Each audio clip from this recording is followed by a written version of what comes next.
So here we have the Mini Convertible on an 08 plate. I'm going to start off by showing you around the outside of the car, and then we'll hop in and run through some controls on the inside.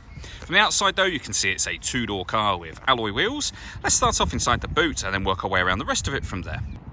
As we approach the back of the car, you can see that we've got a 50-50 split folding rear seat in this boot area so that you can increase this space further should you wish to do that. Okay, so we're just going to work our way back round to the front of the car, and then we'll hop in and run through some controls on the inside. But now that we've done a full circle of it, you can see it's in lovely condition the whole way round. Just briefly before we climb in, I think it's well worth seeing the interior from this exterior point of view. There's plenty to run through on the dashboard, so let's hop in and we'll do that now. Okay, now that we're inside the car, we're going to start with the dials. We have the rev counter, as you can see.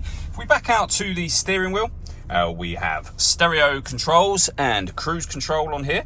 And then in the center, we have the main speedometer for the vehicle. So you can see within that, we have the coolant temperature gauge, the fuel gauge, and the total miles of the car, which are only 62,974. So very low mileage for the car's age. Below that, we have the CD player, the radio, of course, so AM and FM radio, and then the air conditioning. So you can determine the temperature, fan speed, and direction of the air.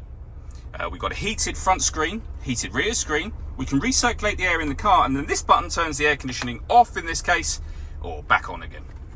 We've then got our electric windows, driver and passenger side.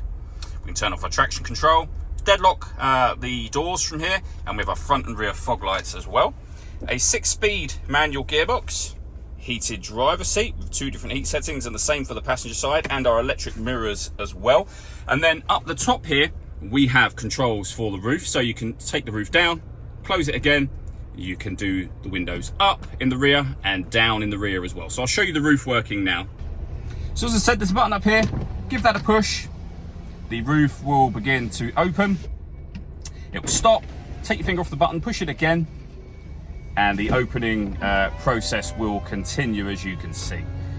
And that's almost done now. All the windows will go down as well if you wish them to, or you can have them up, of course, but there you go. All that leaves me to say is thank you for taking the time to watch this video. If you'd like to come and see the car in person and have a test drive, please feel free to give us a call here at Glenbourne's. We'd love to hear from you soon.